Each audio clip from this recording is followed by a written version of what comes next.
Kami percaya bahwa apa yang kami lakukan hari ini, pada saat ini bukan sekadar rutinitas yang biasa kami lakukan setiap minggu ya Tuhan. Tapi kami percaya bahwa Engkau rindu supaya kami anak-anak-Mu mengalami kasih karunia-Mu dalam kehidupan kami ya Tuhan. Dan berapa hari ini ya Bapa, kami sama-sama memperingati kematian-Mu di atas kayu salib. Kami percaya bahwa kalau bukan Tuhan yang mati buat kami, maka kami akan binasa, memperoleh kehidupan yang hancur, masuk ke dalam neraka ya Tuhan. Semua karena kasih setia-Mu ya Bapa. Oleh sebab itu ya Tuhan, di hari ini ya Bapa, di mana kami memperingati hari kematian-Mu, dan besok kami akan memperingati hari kebangkitan-Mu. Kami gak mau ini hanya lewat begitu saja ya Tuhan, tapi kami minta di hari ini, melalui ibadah ini, Engkau mengubahkan setiap kami melalui kebenaran firman-Mu ya Bapa. Karena manusia tidak bisa mengubahkan manusia, firman-Mu, Yesus sendiri yang sanggup mengubahkan setiap kami ya Tuhan. Kami percaya Engkau hadir di tengah-tengah kami, Engkau hadir di dalam hati kami ya Tuhan Yesus. Tuhan, kami berdoa ya Bapa, biarlah semua yang tidak ditanam oleh Bapa di sorga, biar Kau cabut sampai kepada akar-akarnya dalam nama Tuhan Yesus Kristus. Jauhkan daripada setiap kami kritik dan kesombongan. Semua yang menentang kebenaran firman-Mu Tuhan, jauhkan daripada setiap kami. Kami mau duduk diam seperti Maria yang mengambil bagian yang terbaik yang tidak dapat diambil daripadanya ya Bapa. Berkati hamba-Mu ini ya Tuhan, semua yang hamba persiapkan sia-sia kalau Roh Kudus tidak menolong hamba untuk menerjemahkan di dalam bahasa yang bisa dimengerti oleh setiap kami. Terima kasih Bapa. Segala hormat, pujian, kemuliaan hanya bagi nama Yesus Kristus Tuhan. Yang percaya katakan amin. Silakan duduk kembali dalam hadirat Tuhan. Shalom. Ya, terima kasih buat Ibu Erti dan Pak Birawa yang mengizinkan saya untuk membagikan kebenaran firman Tuhan. Berapa minggu yang lalu Pak Johan telepon saya, mau khotbah, bisa khotbah tanggal ini, tanggal 8 apa tanggal 20 berapa gitu.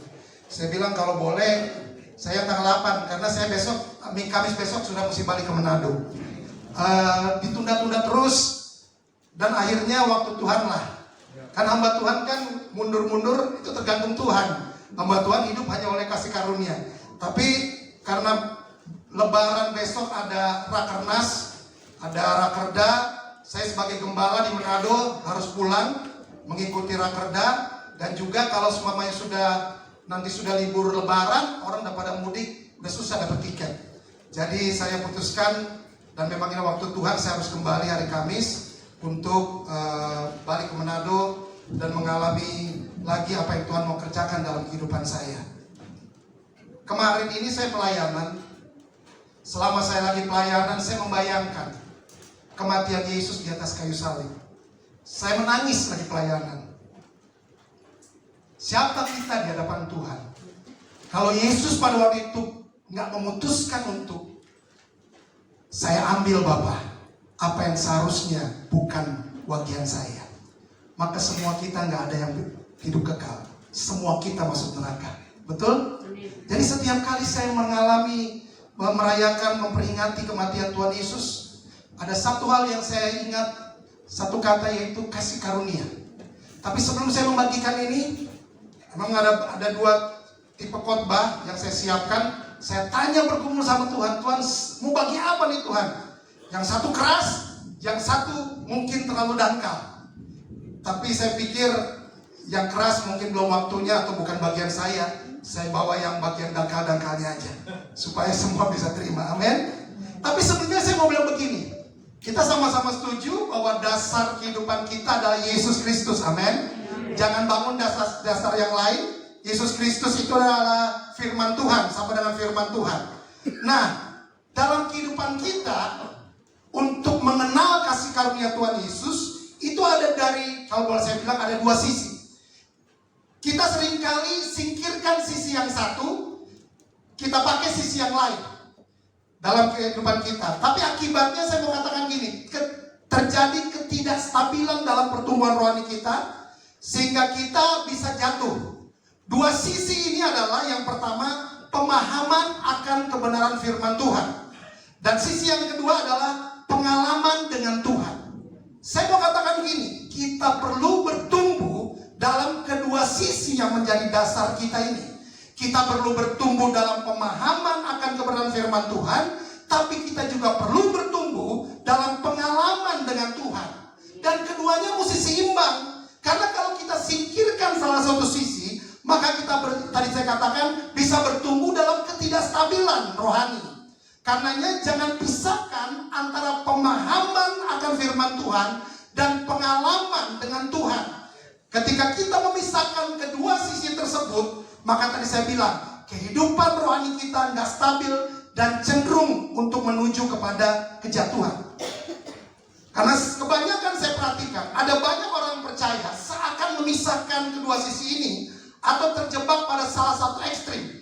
Di mana ada orang percaya yang kuat pada pemahaman. Pemahaman itu penting dan kita perlu bertumbuh dalam pemahaman supaya kita punya understanding, punya pengertian, punya pemahaman kebenaran firman Tuhan. Setuju, amin?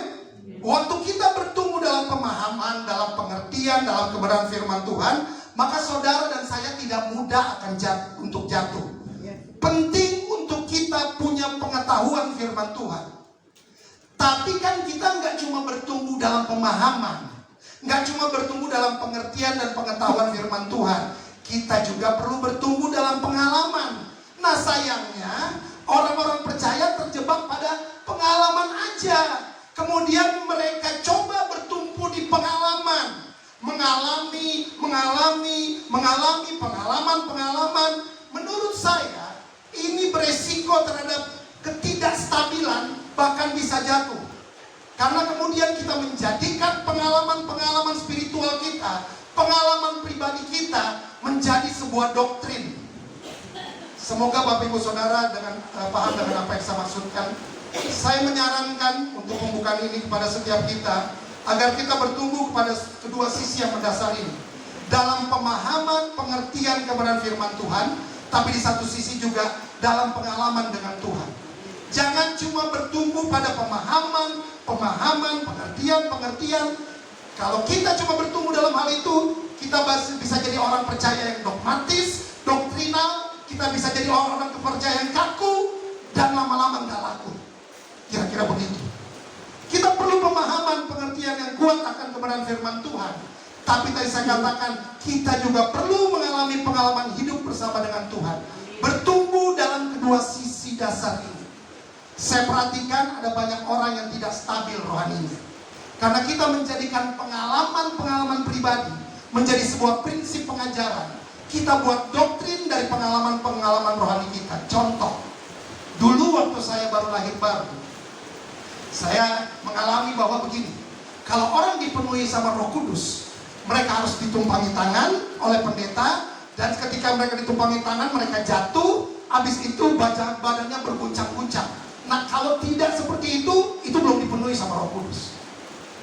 Kemudian saya ajarkan itu dari pengalaman rohani saya tersebut, bahwa kalau saudara dipenuhi sama Roh Kudus, caranya harus ditumpangin tangan, lalu jatuh, dan badan bergemetar-gemetar. Harus seperti itu saya ajarkan. Ciri orang dipenuhi Roh Kudus. Kan jadi ngawur kan. Ini intro yang saya mau bagikan buat setiap kita, bahwa kita perlu bertumbuh secara rohani di dua sisi yang menjadi dasar kehidupan kerohanian kita. Yang pertama dalam pemahaman akan kebenaran firman Tuhan, kita perlu mendengarkan pengajaran-pengajaran yang sehat. Tapi yang kedua, dalam pengenalan akan Tuhan, ada kesaksian-kesaksian yang kita ceritakan karena pengalaman dengan Tuhan. Amin. Saya mulai khotbah. Judul khotbah saya adalah bertumbuh dalam kasih karunia. Sebelumnya saya mau definisikan dulu apa itu kasih karunia. Ada banyak orang punya definisi tentang kasih karunia. Ini yang saya dapatkan. Kasih karunia adalah pemberian Bapa kepada seseorang lewat penebusan Yesus Kristus, di mana sebenarnya orang itu nggak layak untuk menerimanya. Kita semua nggak layak untuk menerima kasih karunia, amin. Manusia itu pemberontak, manusia itu pelawan Tuhan, manusia itu kurang ajar sama Tuhan. Kalau seumpamanya nih saya definisikan, kalau seumpamanya Tuhan murka sama manusia, Tuhan tinggal bilang begini, mati aja semuanya, bangun manusia yang baru, bikin, gampang kan? Kita dimatiin semua, selesai. Maka Tuhan buat manusia yang baru. Tapi nggak begitu kan? Nggak seperti begitu. Karena kita, kalau kita Perjanjian bilang, kita diciptakan segambar dan serupa dengan Tuhan. Amin. Saudara punya anak, saya kasih contoh. Saudara punya anak, saudara ketemu teman lama, anak saudara bandul, nakal. Tiba-tiba teman saudara bilang begini sama saudara, anak lu nakal banget sih, bandel banget, udah buang aja anak lu, buang lagi yang lain, gitu kan. Apa respon saudara? Marah kan? Nakal-nakal begini, anak gue nih, ya kan? Saudara nggak bakal buang dia, karena dia adalah buatan saudara. Amin. Sama dengan kita diciptakan serupa dan segambar dengan Tuhan. Jadi senakal-nakalnya kita, sebandel-bandelnya kita tetap anak Bapa di surga. Amin. Kita buka sama-sama. Itu kan dasarnya. Tapi yang perlu ini, Roma 12 ayat 1 dan 2. Saya bacakan ayat 1, Bapak Ibu Saudara ayat 2. Ada di PowerPoint. Roma 12 ayat yang pertama. Karena itu saudara-saudara, demi kemurahan Tuhan, aku menasihatkan kamu supaya kamu mempersembahkan tubuhmu sebagai persembahan yang hidup, yang kudus dan yang berkenan pada Tuhan. Itu adalah ibadahmu yang sejati. Ayat 2.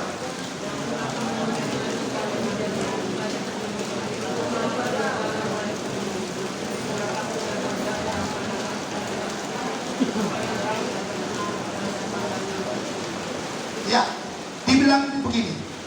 Kalau kita sama-sama tahu kita hidup hanya oleh karena kasih karunia Tuhan. Kemudian ini yang dikatakan, aku menasihatkan kamu, kata Paulus kepada jemaat di Roma, dan ini sekarang firman-Nya dibuat kita. Persembahkan tubuhmu sebagai persembahan yang hidup, yang kudus dan yang berkenan kepada Tuhan. Itu adalah ibadahmu yang sejati. Dulu saya diajarkan begini, kamu harus hidup kudus, kamu harus hidup benar. Sekarang kalau ada yang bilang begitu, saya tanya, bagaimana caranya? Sedangkan kita, Paulus bilang, sejak lahir bawa benih dosa. Ya kan? Bukan karena kita mau buat dosa, enggak. Dosa itu sudah jadi gen kita. Jadi waktu kita berbuat dosa bukan karena keinginan kita. Karena memang kita sudah lahir bawa dosa. Seekor binatang buas, dikatakan binatang buas, itu waktu dia makan daging atau sejak dia lahir? Sejak dia lahir, dia belum makan daging, disebut binatang buas. Nah kita lahir, anaknya Devan, lahir, itu udah makhluk berdosa. Belum berbuat dosa, sudah makhluk berdosa. Ya kan? Nah ini yang harus kita lakukan. Di ayat 2 dibilang begini, berubahlah oleh pembaruan budimu. Kata berubah, next, tolong Pak. Kata berubah ini, di ayat kedua, berasal dari kata, saudara lihat nanti, dari bahasa aslinya metamorfosis, proses perkembangan yang melibatkan perubahan, itu bahasa aslinya. Ya, di situ ada gambar dari larva telur menjadi ulat, kemudian menjadi kupu-kupu, pelajaran SD, gitu kan? Nah, tapi yang ayat ini mau katakan, next Pak, sebenarnya begini, kita akan berubah dalam pembaruan budi. Itu dimulai dari pemikiran kita. Pemikiran menghasilkan perbuatan kita, perbuatan menghasilkan gaya hidup menghasilkan budaya. Waktu manusia jatuh dalam dosa Adam dan Hawa, saya mau bilang gini, itu bukan cuma buat salah. Kalau buat salah datang sama Bapak ampuni, betul, amin. Tapi yang parahnya adalah manusia menundukkan diri kepada iblis. Kuasanya dikasih sama iblis, kemuliaannya dikasih sama iblis. Manusia harus ikutin apa yang menjadi gaya hidup, cara berpikir kerajaan kegelapan. Jadi bukan cuma buat dosa. Nah itu turun dari Adam dan Hawa ke nenek moyang kita, sampai kepada kakek nenek kita, papa mama kita, turun ke kita. Jadi kita bawa apa? Benih dosa dari Adam dan Hawa. Nah maka itu dibilang, gimana caranya orang dah hidup 40 tahun lebih seperti saya dan mau 50 tahun, suruh berubah cara berpikir. Gak gampang Pak, gak gampang. Kita hidup dari kecil dengan tata cara, dengan aturan-aturan. Bahkan saya mau katakan begini, secara kerohanian kita diajar secara agama. Padahal Yesus datang ke dunia ini bukan bawa agama, betul? Gak ada Pak. Yesus bawa, kalau saudara baca nanti, itu kerajaan sorga yang Yesus bawa. Jadi gaya hidup kita budaya kita semua udah dipengaruhi sama kerajaan kegelapan waktu Adam dan Hawa jatuh dalam dosa. Nah, kita perlu berubah, dimulai dari cara berpikir kita. Di Manado itu setiap kali saya dengar KKR, mereka selalu bilang begini, bertobat Jumoni, nek boleh mabuk-mabuk, nek boleh bahugel, nanti kalau Tuhan Yesus datang, Moni belum bertobat, masuk neraka Moni. Saya mau tanya, apakah banyak yang bertobat? Enggak. Makin jadi-jadi itu di Manado. Berarti caranya menurut saya salah. Bukan tambah baik Manado, malah tambah kacau. Anak kecil, anak remaja, waktu saya masih di sana tuh, sebelum pulang sini, ada bapak-bapak, om, kita angkat Jo, om barang. Sudah Jo, sudah diangkat sama yang lain, ditusuk langsung pakai pisau, omnya, ditusuk pakai pisau. Itu hampir semua kejadian seperti gitu. Ke gereja, setiap minggu ke gereja, ibadah, jangan tanya kalau di Manado ibadahnya luar biasa, setiap minggu, setiap hari kalau ada. Ya kan? Satu kali ada teman saya cerita, dia datang ke Manado, dia orang Manado nih. Dia cerita sama saudaranya gini, saudaranya itu jualan judi lotre. Dia bilang begini, sudah jongana, berhenti jongana berjual judi lotre katanya. Kalau ngana mati, ngana belum sempat bertobat, ngana masuk neraka gitu. Apa jawab saudaranya? Dengar ya, kita sudah just stop ngana ngomong-ngomong neraka. Kita belum masuk neraka. Kalau kita nggak jual judi lotre ini, kita sudah berasa di neraka. Kita bilang gitu. Sudah jangan ngomong neraka, nggak usah lagi ngomong neraka. Kalau kita nggak jual judi lotre, kita hidup seperti di neraka katanya. Orang Manado dilawan. Nah, itu yang di Manado, amin. Saya ceritain di Manado nih. Jadi dalam kehidupan saya juga gitu Pak Bu. Tahun 98 saya cerita sedikit, diseimbangi dengan kesaksian. Saya mengalami kelahiran baru, dilayani oleh Pak Johan. Setelah itu kita bergerak. Ada sini beberapa orang yang bersama-sama dengan kita bergerak dalam pergerakan Tuhan. Roh menyala-nyala, pimpin KKR, pimpin doa di Senayan. Kita semua udah yang lakukan. Pimpin pemuda semua. Tahun 99 jatuh lagi Pak. Jatuh lagi saya dalam dosa narkoba. Bahkan saya mau bilang begini, ada banyak hal yang saya belum lakukan sebelum saya bertobat lahir baru. Saya lakukan setelah saya bertobat. Nakalnya lebih parah. Pernah satu kali, saya waktu sebelum bertobat saya nggak pernah pakai sabu. Tapi satu kali setelah saya bertobat saya pakai sabu. Lagi waktu itu barangnya masih bagus-bagusnya ya. Lagi tinggi-tingginya, tinggi banget di kamar mandi. Pas saya lagi mandi, tiba-tiba Roh Kudus ngomong gini sama saya. Saya buat salah apa sama kamu? Kecil, suaranya halus, tapi detik itu saya nangis. Saya tersungkur di kamar mandi, lagi tinggi-tingginya, lagi high-high-nya. Saya tersungkur, saya bernangis, saya ampun Tuhan, ampun. Saya menangis minta ampun sama Tuhan. Setelah saya selesai, hilang tuh. Hilang, efeknya hilang semua, udah. Saya normal kembali. Tapi apakah setelah itu saya langsung bertobat? Enggak. Tahun 2007 itu saya mau katakan baru selesai, berhenti semuanya. Tahun 2007, saya tahun 2006 udah masih pelayanan. Ada teman saya pelayanan di sini. Tahun 2006 saya masuk gereja, masih Pak, masih melayani. 2007 selesai semua. Sampai sekarang puji Tuhan. Jadi ternyata begini, cara berpikir ini yang harus kita ubahkan. Roh boleh menyala-nyala, ya kan? Kita boleh banyak berdoa, banyak puasa. Tadi saya katakan, tapi kalau nggak ada pemahaman tentang kebenaran firman Tuhan, nggak seimbang kehidupan kita. Dan ini nggak gampang Pak, Bu. Untuk mengubah pembaruan budi itu nggak gampang. Mengubah diri sendiri aja susah, apalagi mengubah orang lain. Amin. Perlu proses, dibutuhkan kasih karunia Tuhan untuk mengubahnya. Dan ini ditanya, waktu kita mengalami proses metamorfosa, rupanya disitulah kesenangan Tuhan buat setiap kita. Tuhan itu suka lihat prosesnya, tapi manusia sukanya lihat hasilnya. Tuhan senang. Jadi kalau saudara sampai saat ini masih diproses Tuhan, bersyukurlah pada Tuhan. Amin. Karena Tuhan senang lihat secara manusia. Tuhan, saya udah gak punya duit nih Tuhan, tolong saya Tuhan. otaknya udah mikir, pinjam sama siapa ya? Kayaknya mau mesti pinjam duit nih, ya kan? Otaknya udah jalan nih. Tapi kita pikir, janganlah, nanti gak enak, kalau gak bisa bayar bagaimana, gitu kan? Tapi kita butuh nih, Tuhan izinkan. Detik kita lagi butuh, 1 jam sebelumnya, tiba-tiba ada orang transfer. Itu Tuhan. Amin. Kita ngalamin masalah semuanya. Kita manusia maunya hasilnya segera. Amin.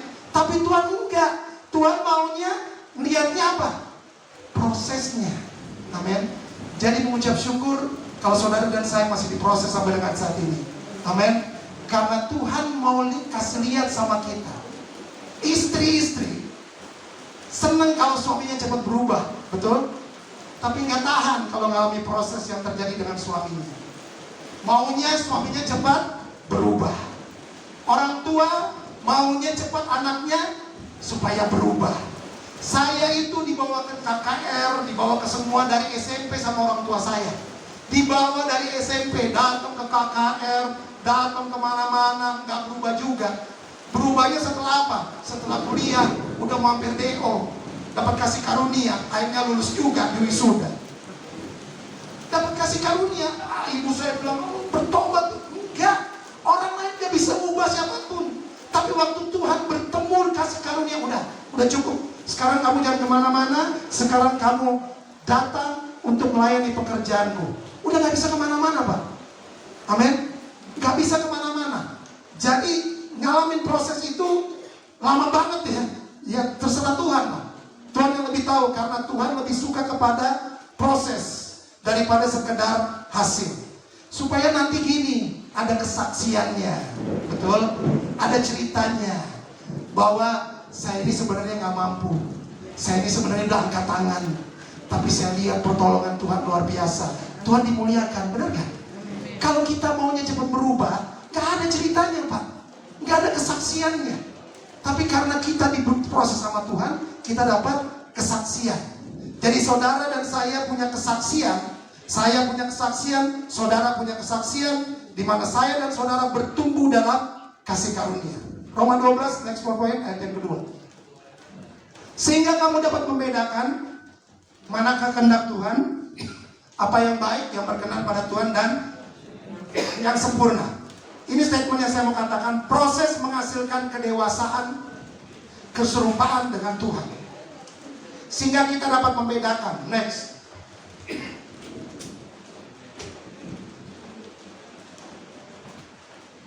Baru saya masuk khotbah. Ini poinnya. Proses dapat membuat kita bertumbuh dalam kasih karunia agar bisa membedakan yang baik. Saya mikir, waktu saya lagi siapkan, saya mikir, ini yang baik apa ya Tuhan? Baik menurut siapa? Tiba-tiba ada suara begitu, ada pikiran begitu. Baik menurut siapa? Baik menurut manusia? Apa baik menurut saya? Kan beda. Baik menurut Tuhan sama baik menurut manusia beda banget jauhnya. Perbedaannya jauh sekali, betul kan ya? Beda. Next Pak.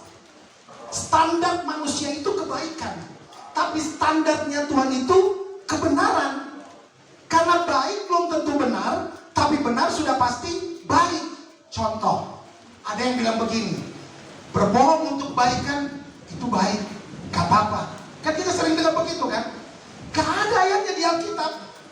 Ayat di Alkitab bilang, jika ya, hendaklah kamu katakan ya, jika tidak, ya tidak. Apa yang lebih dari itu berasal daripada si jahat. Tapi kan kita dengarnya begitu, baik, secara manusia baik. Next Pak. Saya kasih contoh. Jadi ceritanya begini, kalau saya dibaca semua. Ini baik menurut Tuhan sama menurut manusia lain. Ada 2 orang. Yang satu orang Farisi, yang satu pemungut cukai. Orang Farisi datang ke bait suci, dia berdoa.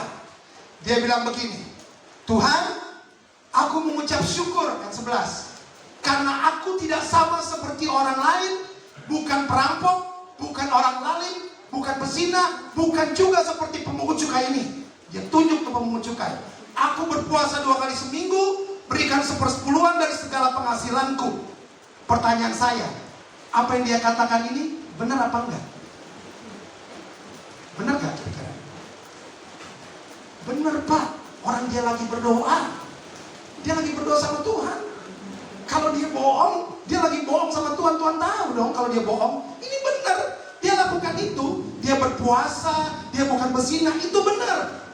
Itu benar yang dia bilang. Dia doa itu benar. Artinya dia dapat di hadapan kita semua, orang ini luar biasa, hebat, baik, benar. Tapi ada satu orang lagi, dia 13, berdiri jauh-jauh, bahkan dia tidak berani menengadah ke langit. Dia bilang, dia pukul dirinya, dia bilang, Tuhan, ampuni saya orang berdosa ini. Saya gak layak Tuhan. Saya gak bisa Tuhan tanpa Engkau. Saya ini gak layak untuk melihat wajah-Mu. Apa yang Tuhan bilang di ayat 14. Kalau baca sama-sama 2, 3.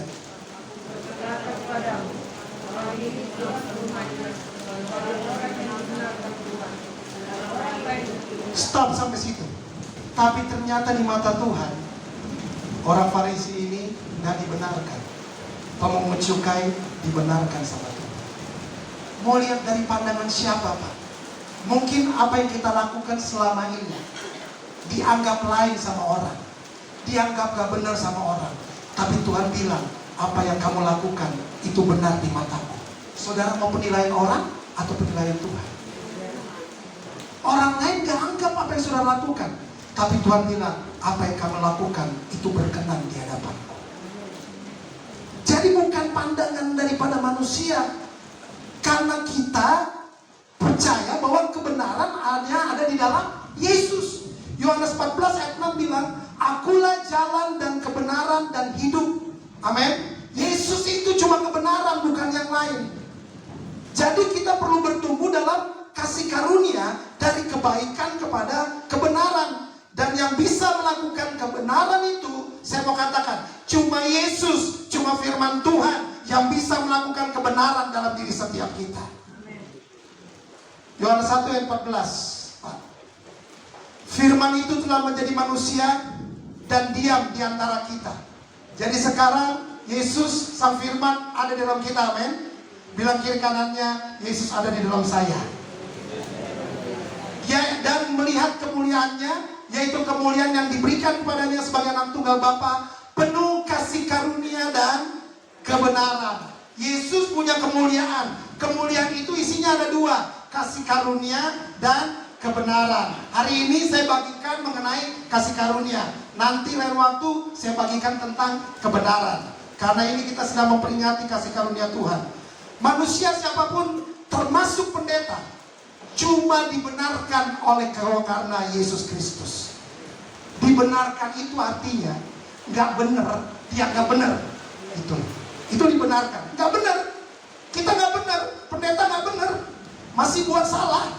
Manusia masih buat salah, betul? Pendeta kan juga manusia, masih buat salah. Benar apa enggak? Pendeta belum jalan 5 cm di atas tanah, udah melayang-melayang. Enggak, pendeta masih manusia, Pak. Masih perlu bertobat, masih perlu berubah cara berpikir. Pendeta bisa kecewa? Bisa, Pak. Pendeta bisa kecewa. Memang manusia. Karena kita pendeta manusia. Saya masih bisa membedakan antara yang cakep dan yang jelek. Masih bisa, Pak. Saya masih bisa membedakan antara yang mahal dan yang murah. Saya masih bisa membedakan. Kalau saya lagi di jalan, saya lagi ke mall gitu, saya lihat ada ibu-ibu jalan sama anaknya.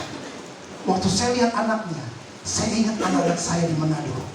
Wah, anak-anak saya ada di Manado, gitu kan. Tapi waktu saya lihat ibunya, saya lupa istri saya yang di Manado. Masih manusia, tapi kan gak bisa mengingini, amin. Kalau Pakus mungkin masih bisa. Syarat dan ketentuan berlaku. Haleluya. Makanya saya bilang ke teman-teman di Manado begini, jangan pernah ngoni idolakan pendeta siapapun. Pendeta itu masih manusia. Nanti kalau ngoni lihat saudara, ngoni tahu pendetanya masih bisa jatuh, ngoni kecewa sama pendeta, ngoni kecewa sama Tuhan. Karena kebanyakan orang di Manado senang mengidolakan pendeta. Ini di Manado, amin. Di sini enggak kan, amin. Haleluya, enggak ada yang ngaku. Haleluya. Padahal kita kan cuma lihat di online, nggak kenal kita. Lihat pendeta di online, wow luar biasa nih pendeta berkarunia. Masalahnya jemaatnya nggak bergaul sama pendetanya 24 jam. Coba kalau kenal lama, coba kalau bergaul sama pendetanya. Seperti saya dengan Pak Johan, kita udah tahu sama-sama kelebihannya apa, kekurangan kita apa, udah tahu terbuka. Yesus sama murid-muridnya tinggal bersama kan, pelayanan bersama kan. Mungkin pada waktu Yesus lagi tidur, Yesus ngorok kali. Murid-murid bilang Yesus ngorok nih. Terbuka semuanya. Yesus lagi marah, murid-muridnya lihat. Terbuka semuanya, Pak. Apa yang Yesus kerjakan, Yesus lakukan, terbuka semua di depan murid-murid. Makanya saya bilang sama jemaat di Manado, jangan ngoni idolakan pendeta. Pendeta masih punya kekurangan. Pendeta masih terus diproses sampai dia meninggal dunia. Tapi di satu sisi, jangan kita seenak-enaknya menjelek-jelekkan pendeta. Walaupun kita sebagai pendeta harus siap disalah mengerti, harus siap difitnah, harus siap dibenci, sama seperti Yesus. Tapi mari kita saling mendoakan, saling menghormati, karena ada kesaksian begini. Dulu waktu saya masih kecil, ini kejadian nyata. Saya bergereja di sebuah denominasi GPIB. Waktu itu ada pendeta baru dipindah tugaskan ke gereja saya. Dari gereja kan biasa gitu kan, dipindahkan. Kalau yang karismatik enggak kan, dia terus di situ gitu. Kalau pendeta-pendeta gereja-gereja yang lain dioper-over. Jadi ada majelis-majelis yang gak suka sama pendetanya. Ini kejadian nyata. Dia gak suka sama pendetanya. Satu kali mereka bikin rapat dengan pendeta. Cuma beberapa orang aja, gak semua. Di tengah-tengah rapat, pendetanya itu dimaki-maki. Pendeta gak bener, kurang ajar gitu. Pokoknya dimaki-maki sama majelisnya. Dimaki-maki. Lagi sementara maki-maki, pendetanya tiba-tiba udah ketiduran. Tahu gak? Pendetanya meninggal. Serius ini. Meninggal. Mereka marah-marah, bilang, "Bapak pendeta kurang ajar nih. Orang lagi rapat, tidur lagi." Dan singkat cerita memang benar meninggal. Ini kejadian benar. Setelah itu, gak sampai berapa lama, satu-satu majelisnya meninggal. Dalam jangka waktu yang tidak lama, satu-satu itu meninggal. Setelah kejadian seperti itu. Ini kejadian benar. Jadi idolakan Yesus saja. Amin. Jadi mau gimana, Pak? Lihat Yesus yang disampaikan oleh pendeta dalam khotbah. Lihat Yesus, perhatikan firman Tuhan yang disampaikan, bobot firman Tuhan yang dikhotbahkan. Jadi saya bilang begini sama gembala saya, ini ada teman saya di sini. Dia selalu bilang gini sama pengerja, sama jemaatnya. Saya mau kasih tahu begini ya. Kalau yang disampaikan tidak ada dasar firman Tuhan atau mengandung kebenaran firman Tuhan, anggap aja itu pengetahuan. Gak usah dijadikan dasar dalam menjalani kehidupan. Karena sekalipun pendeta, ini kata gembala saya, bisa aja yang disampaikan bukan kebenaran firman Tuhan, tapi cuma cerita pengalaman tanpa dasar kebenaran firman Tuhannya. Ada yang kayak begitu. Tapi sekalipun dia bukan pendeta, kalau yang disampaikan mengandung kebenaran firman Tuhan, dengerin itu, lakukan firman Tuhan yang disampaikan. Karena cuma firman Tuhan yang adalah kebenaran. Amen. Bisa paham sampai situ? Jadi menurut saya begini, Pak. Marilah kita bergerak saja daripada karunia yang Tuhan percayakan pada kita. Karena kita masing-masing diberikan karunia yang berbeda. Untuk masalah hukum, ada Pak Birawa di sini. Untuk masalah kesehatan, ada Ibu Dokter di sini. Ada pendeta. Kita masing-masing pada porsinya. Jangan masuk ke bagian yang bukan karunia kita. Kemarin ada pertanyaan, kenapa gereja pendeta saling serang? Menurut saya begini, karena pendeta coba masuk ke dalam hal yang bukan karunianya. Karena pendeta itu macam-macam. Ada karunia yang diberikan karunia penyembuhan, ada yang diberikan karunia untuk berbicara tentang akhir zaman, ada yang berbicara tentang pujian penyembahan, ada yang berbicara tentang keluarga. Kalau bicara soal normalnya umumnya sih biasa ya, berdoa, pujian penyembahan. Tapi kan ada pendeta yang kalau doa ini harus begini, doanya begini.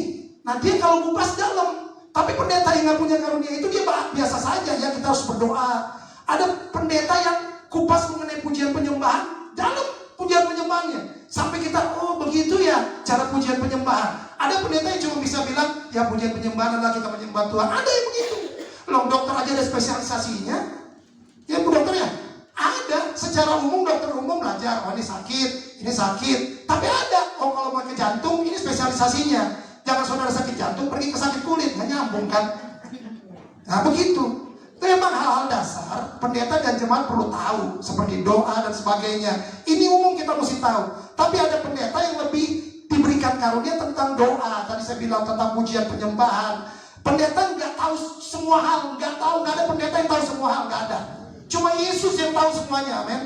Nggak ada pendeta yang tahu banyak hal, nggak ada. Saya juga nggak tahu banyak hal. Karena sekarang begini, hati-hati dengan adanya online, hati-hati. Saya cuma mau ingatkan, tanpa sadar kita sangat mudah untuk disesatkan. Seperti yang disampaikan baik, tapi belum tentu benar. Waktu dicobai oleh iblis Adam dan Hawa, kan katanya benar kan? Bukankah semua pohon dalam taman ini boleh kamu makan? Padahal satu pohon nggak boleh dimakan. Buahnya nggak boleh dimakan kan? Tapi iblis bilangnya pelan. Bukankah semua pohon dalam taman ini? Sedikit bedanya. Nah sekarang udah mulai itu.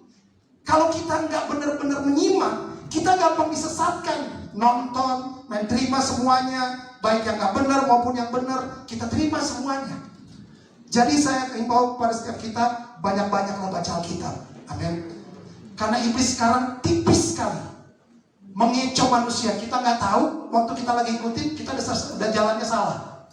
Udah jalannya menyimpang dari kebenaran Tuhan. Kembali lagi, Roma 12 ayat yang kedua. Next point. Jadi ayat ini bercerita tentang pertobatan di zaman perjanjian baru. Pertobatan di zaman perjanjian baru itu adalah pertobatan dari pembaruan budi. Pertobatan dari cara berpikir yang tidak sesuai dengan firman Tuhan. Amin. Jadi next, proses dapat membuat kita bertumbuh dalam kasih karunia untuk bisa membedakan. Yang pertama, yang baik. Tadi sudah saya jelaskan. Yang kedua, yang berkenan. Saya minta waktu ya, karena saya mau pulang ke Manado jadi agak lama. Haleluya. Maaf ya Bu. Ya, yang berkenan. Next Pak. Ada 3 orang dalam Alkitab yang disebut sebagai orang yang berkenan. Di perjanjian baru, Yesus. Betul? Pertanyaan saya, Yesus dibilang, inilah anak yang kukasih, kepadanya aku berkenan. Sebelum pelayanan apa sesudah pelayanan? Sebelum Yesus melayani sudah dibilang bahwa dia anak yang dikasih. 1 orang di perjanjian baru dari 3 orang. Ya, Yesus dikatakan berkenan pada Bapa bukan bukan sesudah melakukan pelayanan, bukan di tengah-tengah pelayanan atau di akhir pelayanan, tapi sebelum Yesus melayani dia sudah disebut. Kita disebut berkenan pada Bapa bukan karena kita melakukan sesuatu terlebih dahulu bagi Tuhan. Baru dibilang di Manado, kalau ngana janda datang ibadah, ngana janda berkenan di hadapan Tuhan. Ada yang macam kayak gitu. Jadi mereka tanya, katanya kalau saya nggak datang ke ibadah, saya nggak berkenan di hadapan Tuhan. Waduh. Atau waktu saudara harus berbuat sesuatu supaya saudara bisa berkenan. Kan kita diajarin begitu. Bukan begitu konsep berpikir kerajaan sorga. Itu konsep berpikir agama. Kita lakukan sesuatu, baru kita disebut berkenan. Tapi sebenarnya begini, next part. Yesus turun ke dalam dunia, menebus kita dan kita jadi orang percaya. Karena Tuhan atau Raja terlebih dahulu berkenan pada kita waktu kita masih berdosa. Tapi yang diajarkan sama kita sekarang ini kan beda. Kamu harus lakukan ini. Kamu harus puasa. Kamu harus doa yang benar. Kamu harus berbuat baik. Berkenan. Harus berbuat yang benar. Supaya kamu berkenan kepada Tuhan. Itu cara berpikir agama. Tadi saya bilang, saya diajarkan dulu, Valdo, kamu harus taat. Karena kalau kamu nggak taat, kamu nggak kudus. Waktu saya dengan anugerah Tuhan dapat baca Alkitab, saya dapat ayatnya. Next part. Kita kan diajar gitu kan, buat benar, taat supaya kudus. Ternyata nggak begitu. Baca sama-sama 2, 3.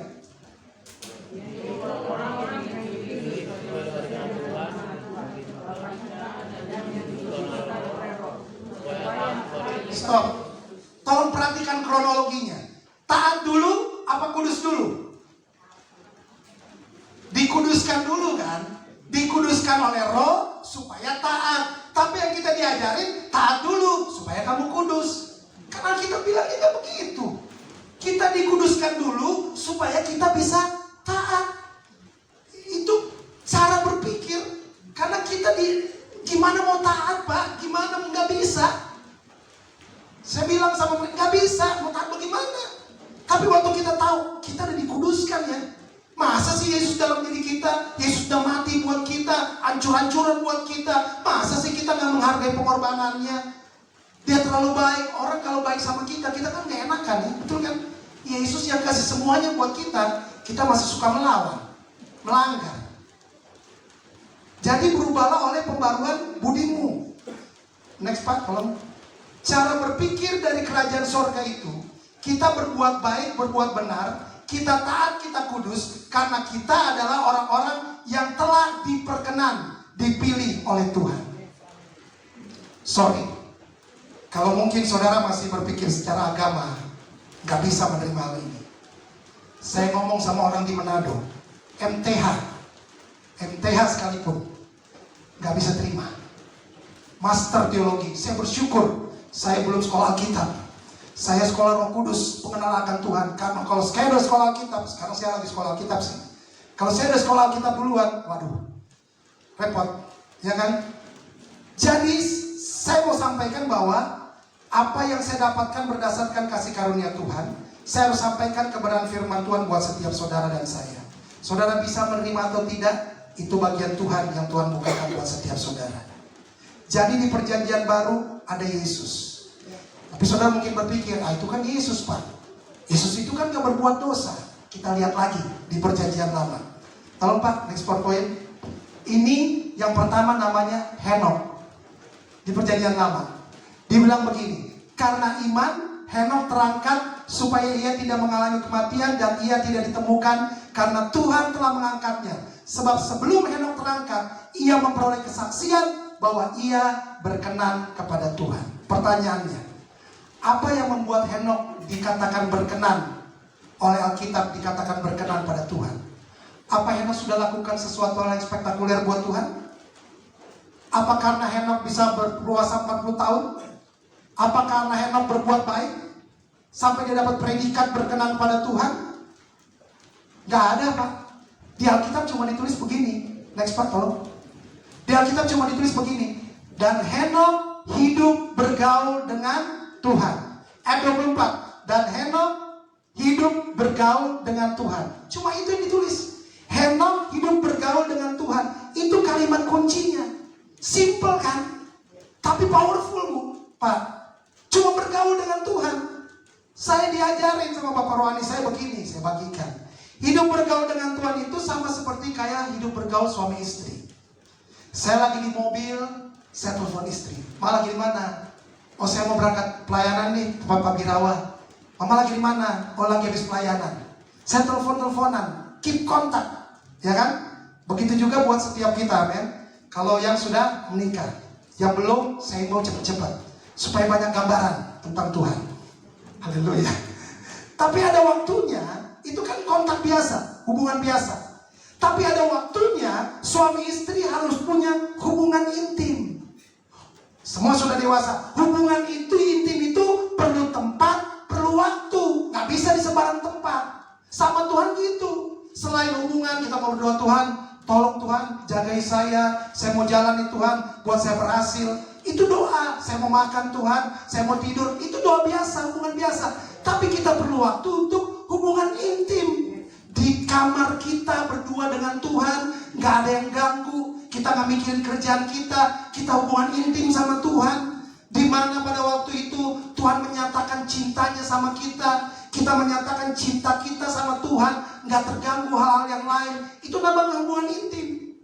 Suami istri hubungan intim gak terganggu dengan hal-hal yang lain. Sama seperti kita hubungan dengan Tuhan, kita nyatakan kekaguman Tuhan. Masalahnya kalau suami istri udah gak pernah punya hubungan, berarti kan ada masalah dengan hubungan mereka. Begitu juga kalau saudara dengan Tuhan gak punya hubungan seperti itu, berarti ada masalah antara saudara dengan Tuhan. Mungkin cinta saudara mulai pudar. Betul? Cinta Tuhan gak pernah pudar, cinta kita yang pudar ke Tuhan. Kalau kita nggak bangun hubungan, suami istri kan dulu, cobalah waktu bapak PDKT sama istri kan, bener kan? Maunya kan berdua terus, ya nggak? Berdua terus, kamu di mana? Aku ke situ deh. Gak bisa deh lagi sama papa, nggak apa-apa, aku datang ya, maksain. Ya, kalau bisa 24 jam sama-sama terus, ya kan? Itu waktu pendekatan. Setelah menikah, bulan madu. Kebanyakan bertahan cuma beberapa tahun, madunya udah mulai hilang, ya, udah mulai hilang. Sekarang sekian kan lama menikah, Pak telepon mamanya, Pak lagi ngapain? Udah nanti aja, lagi sibuk nih, banyak kerjaan. Padahal lagi malas ngobrol. Ya bener kan? Saya juga begitu, lagi malas ngobrol, ditelepon, iya ntar lagi banyak kerjaan gitu kan. Padahal bukan lagi sibuk, lagi nongkrong sama teman. Asal bukan teman tapi mesra, nah, itu bahaya tuh. Haleluya. Jadi Henok hidup bergaul dengan Tuhan, dapat predikat orang yang berkenan. Ini, next Pak. Orang yang berkenan, diperkenan Tuhan, pasti punya hubungan dengan Tuhan. Mungkin selama ini saudara sudah lama tidak berhubungan dengan Tuhan. Saudara cuma bisa berdoa, mau makan, mau tidur. Saudara cuma melakukan aktivitas agama. Tapi sebenarnya saudara datang ke tempat ini, hubungan saudara lagi jauh sama Tuhan. Sebagai hamba Tuhan saya mau bilang, kembali sama Tuhan. Dia lagi tunggu saudara mau ngobrol sama dia. Bapak gak pernah menolak kita. Bapak gak pernah menolak kita. Bapak setia menunggu saudara dan saya. Datang sama Tuhan. Minta ampun sama Tuhan. Datang sama Tuhan. Ayo bangun hubunganmu kembali dengan Tuhan. Supaya saudara merasakan kasih karunia Tuhan terjadi dalam kehidupan saudara. Karena kalau kita jauh dari Tuhan, hidup kita gak ada apa-apanya. Orang yang kedua dalam perjanjian lama, yaitu siapa? Next Pak. Orang yang kedua adalah Daud. Kisah Para Rasul 13 ayat 22 bilang gini. Setelah Saul disingkirkan, Tuhan mengangkat Daud menjadi raja mereka. Tentang Daud, Tuhan telah menyatakan, aku telah mendapat Daud bin Isai, seorang yang berkenan di hatiku dan yang melakukan segala kehendakku. Alkitab bilang Daud berkenan, padahal kita sama-sama tahu kehidupan Daud. Daud kurang ajar, ambil Batsheba jadi istrinya, padahal Batsheba itu istrinya daripada Uria, anak buahnya sendiri. Bukan cuma diambil, Daud bunuh Uria dengan cara yang licik, ditempatkan di medan perang yang paling depan supaya dia terbunuh. Itu kalau sekarang udah pembunuhan berencana ya Pak ya. Pembunuhan berencana yang Daud lakukan tuh. Dan setelah Daud jadi raja, Daud jadi sombong. Padahal Daud itu gak ada apa-apanya sebelum jadi raja. Orang dia gak terhiraukan sama kakak-kakaknya. Dia dilupakan kok sama bapaknya. Waktu Nabi Samuel datang mau rapi seorang raja setelah Saul ditolak, anak-anak kakak-kakaknya Daud ada di situ sama bapaknya. Dikasih yang tentara, yang ini bukan kata Samuel, bukan kata Tuhan, yang ini bukan. Masih ada lagi anakmu, katanya Samuel. Oh iya, baru diingat sama bapaknya. Dilupakan, gak dianggap sama bapaknya. Ada lagi itu lo mengembalakan kambing domba. Panggil, dipanggil.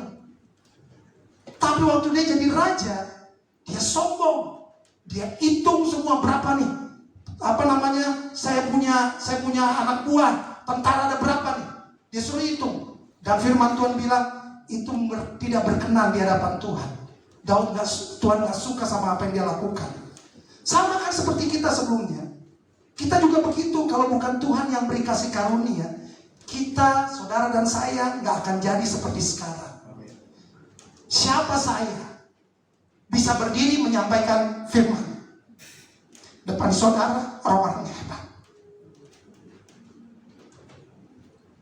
Padahal dulu gak percaya diri Pak, Bapak Roni saya tahu. Saya ditebus lahir baru tahun 98, tadi saya ceritakan. Masih jatuh bangun sampai tahun 2007. Saya pezina, saya lakukan semua. Siapa saya? Siapa sebenarnya kita? Orang-orang yang gak layak di hadapan Yesus. Sama seperti Daud, melakukan pelanggaran sama Tuhan. Tapi waktu Daud jatuh, dia bangkit sesering dia jatuh. Pada zaman itu, kalau Daud buat salah, orang yang buat salah pada zaman itu langsung mati Pak. Tapi Daud menyesali, mengakui semua. Tuhan, tadi lagu yang dinyanyikan, kemanakah aku dapat pergi menjauhi roh-Mu? Tuhan mau marah sama Daud karena Daud buat salah, nggak jadi. Karena Daud kenal siapa Tuhan.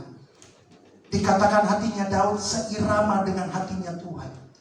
Dan yang luar biasa, dari orang yang dianggap paling berdosa, orang yang dianggap gak layak, Yesus lahir dari keturunan Daud.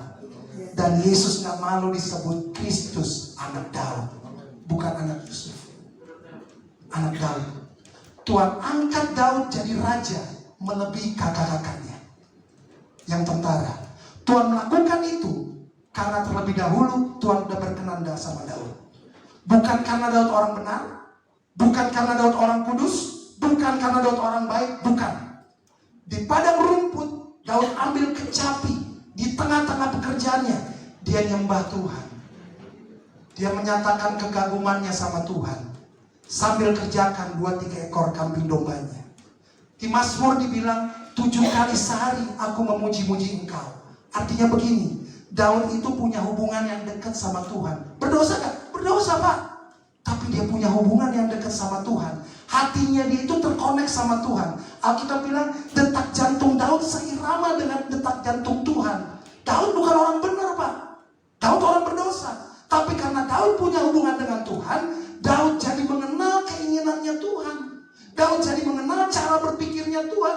Daud jadi mengenal kehendak Tuhan. Daud semakin diubahkan seperti Tuhan. Karena begini, next part Paul. Karena kita akan menjadi sama dengan apa yang kita sembah. Kalau kita sembah duit, kita jadi turun naik.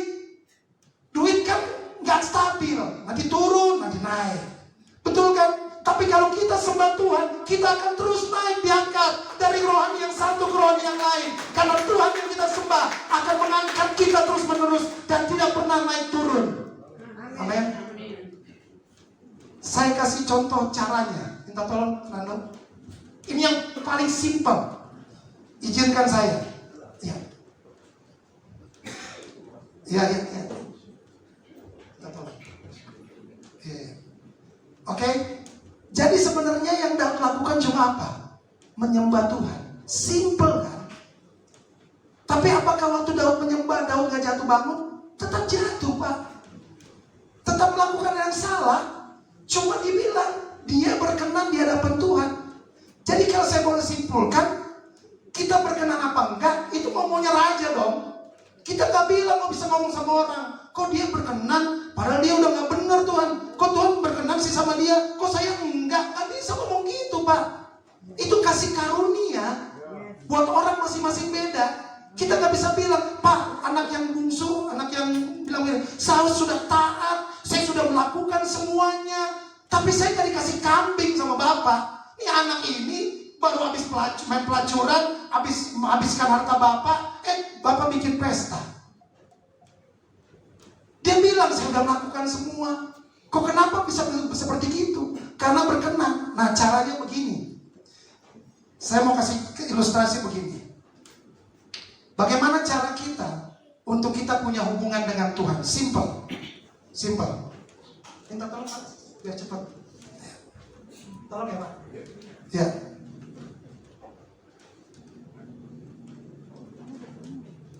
Saya pinjam 3 orang tadi. Saya mau ajarkan simple. Satu lagi. Ya. Tolong yang bertiga ngadap ke sana aja Pak. Tolong. Ini simple aja. Ya.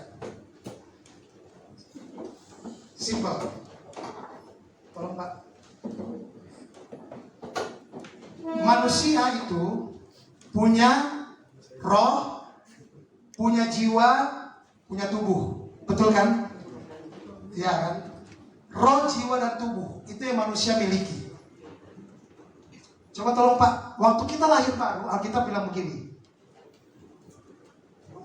Siapa yang mengikat dirinya pada Tuhan menjadi satu roh dengan Dia. Roh kita menjadi satu dengan Tuhan. Ini saya Tuhan sendiri ceritanya. Roh manusia ini menjadi satu. Gak ada yang bisa memisahkan, gak ada yang bisa memutuskan roh kita sama roh Tuhan, gak ada. Dan roh ini yang berhubungan dengan Tuhan, ini mempengaruhi jiwa, Jiwa itu adalah pikiran, perasaan, kehendak, dan mempengaruhi tubuh. Ya kan? Kita dipengaruhi itu. Roh kita udah kuat nih. Kita suami istri mau siap berangkat ke gereja. Udah kuat nih. Tiba-tiba bapaknya mau cepat-cepat. Mamanya bilang, tunggu dong Pak. Tunggu apa lagi sih Ma? Udah mau telat nih. Tunggu sepatu saya taruh di mana nih? Inem taruh di mana sepatu saya? Gitu kan. Aduh Pak Ma, lama banget sih. Ya tunggu nih Pak, ini si Inem nih. Ngumpetin sepatu saya. Loh katanya, bapaknya bilang, jangan salahin Inem dong Pak Ma. Inem kan gak salah apa-apa. Kenapa sih Bapak bela-bela Inem? Ada apa hubungan Bapak sama Inem? Katanya. Enggak, saya cuma sama Ija. Jadi berantem. Rohnya udah kuat, tapi jiwanya diserang. Ya kan? Tubuhnya diserang. Bener gak? Ya. Nah, supaya kita tetap kuat, masih ada keinginan daging, masih ada keinginan berbuat dosa, masih pengen ini, masih pengen itu, akibatnya tubuhnya ngikutin, ya kan? Supaya kita kuat cuma satu, ini dikasih makan rohnya. Berdiri Pak. Dikasih makan supaya ini kelihatan lebih besar. Dikasih makan firman Tuhan, pujian penyembahan, dikasih makan rohnya. Jangan jiwanya terus. Bentar, Pak. Kalau jiwanya dikasih makan, keinginan mata, keangkuhan hidup, ya kan semua di Jawa dikasih makan, ini kelihatan. Ini dua jadi naik, jiwa dikasih makan, dagingnya jadi naik. Rohnya ada, tapi tak berfungsi, nggak tinggalin. Di perjanjian baru Roh Kudus nggak pernah tinggalin kita, men. Dia tetap ada, cuma tak ada fungsinya, karena kita nggak pernah kasih makan. Nggak pernah kasih makan. Nggak ada, nggak meninggalkan. Di perjanjian lama Roh Kudus meninggalkan. Roh Kudus bisa keluar masuk, tapi di perjanjian baru Roh Kudus tetap ada. Siapa yang buat bertobat kalau bukan Roh Kudus? Nggak ada. Yang bisa buat kita menyesali perbuatan kita siapa? Roh Kudus. Waktu kita terima Yesus, Roh Kudus ada dalam kehidupan kita. Nah, ini dua, seringkali manusia kasih makannya ini dua. Kenikmatan daging, keinginan jiwa dikasih makan. Akhirnya ini yang menonjol dalam setiap kita. Tapi waktu kita nggak kasih makan yang ini, nggak ngikutin keinginan kita kasih makan roh kita, ini masih ada nggak daging sama keinginan? Masih ada. Tapi apakah mereka dibiarkan bertumbuh? Enggak. Karena kita hidupin yang ini. Amin. Hidupin yang ini. Itu yang dibilang namanya kita memakitakan keinginan daging. Nggak bisa matikan keinginan daging. Nggak bisa Pak. Sampai kita mati kita masih hidup dalam daging.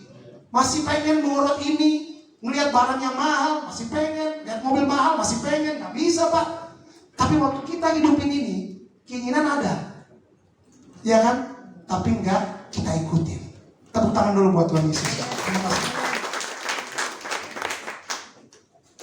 Jadi begitu Bapak Ibu Saudara.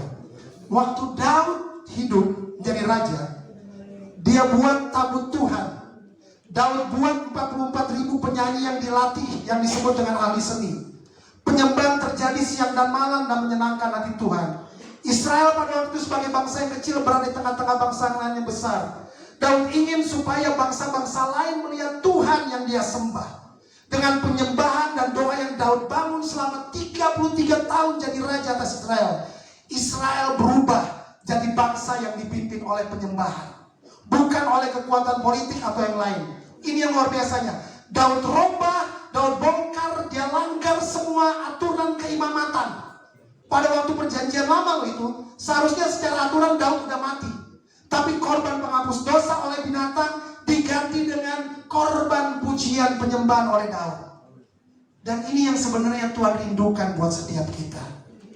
Daud orang yang hidup dari pada zaman perjanjian lama, tapi dia dapat wahyuan perjanjian baru. Perjanjian yang Tuhan sudah berikan buat setiap kita yang hidup pada saat ini. Dan ini yang Tuhan mau untuk kita lakukan. Next Pak, saya sudah mau selesai. Kemudian aku akan kembali dan akan membangun kembali pondok Daun yang telah roboh, dan reruntuhannya akan kubangun kembali dan kuteguhkan. Tuhan punya kerinduan. Saudara dan saya yang hidup di zaman ini, ayo dirikan kembali pondok Daun yang telah roboh, pondok Daun. Bangun kembali hubungan penyembahan saudara dengan Tuhan secara pribadi. Kita orang berdosa Pak. Kita butuh Tuhan. Amin. Kita perlu Tuhan. Kalau kita jauh hubungannya sama Tuhan, selesai kita. Hancur hidup kita. Kita bangun secara korporat. Amin. Dengan saudara-saudara seiman dimanapun berada. Di tempat ini kita bangun secara korporat. Sebagai hamba Tuhan, minta maaf sebelumnya Bapak sama Ibu. Saya cuma mau kasih masukan. Kalau boleh saya sarankan, pertahankan pondok daun yang sudah dibangun selama 2 tahun di tempat ini. Bukan buat siapa-siapa, bukan. Karena saya juga minggu depan balik kok ke Manado. Bukan buat siapa-siapa. Tapi buat keluarga Bapak dan Ibu. Buat juga orang-orang berdosa yang datang dan akan datang ke tempat ini. Karena kita semua orang berdosa. Kita butuh Tuhan. Amin. Kalau kita jauh daripada Tuhan, kita gak ada bisa buat apa-apa. Ini cuma saran Pak Bu. Selanjutnya Bapak Ibu lakukan apa yang menjadi kehendak Tuhan. Dan yang ketiga, yang terakhir, kita akan menjadi sempurna. Kapan itu? Waktu nanti kita bertemu dengan Yesus, kita jadi sempurna. Amin. Kita belum sempurna, kita terus disempurnakan. Waktu kita bertemu dengan Yesus, saudara baca nanti di Efesus 1 ayat 3-14, saya gak punya waktu. Kita akan menjadi satu dengan Yesus, sempurna. Baru kita menjadi satu dengan Bapa di sorga. Amin. Berikan kemuliaan buat Tuhan. Saya akan berdoa sebelum kita masuk dalam perjamuan kudus. Mari kita sama-sama berdoa di hadapan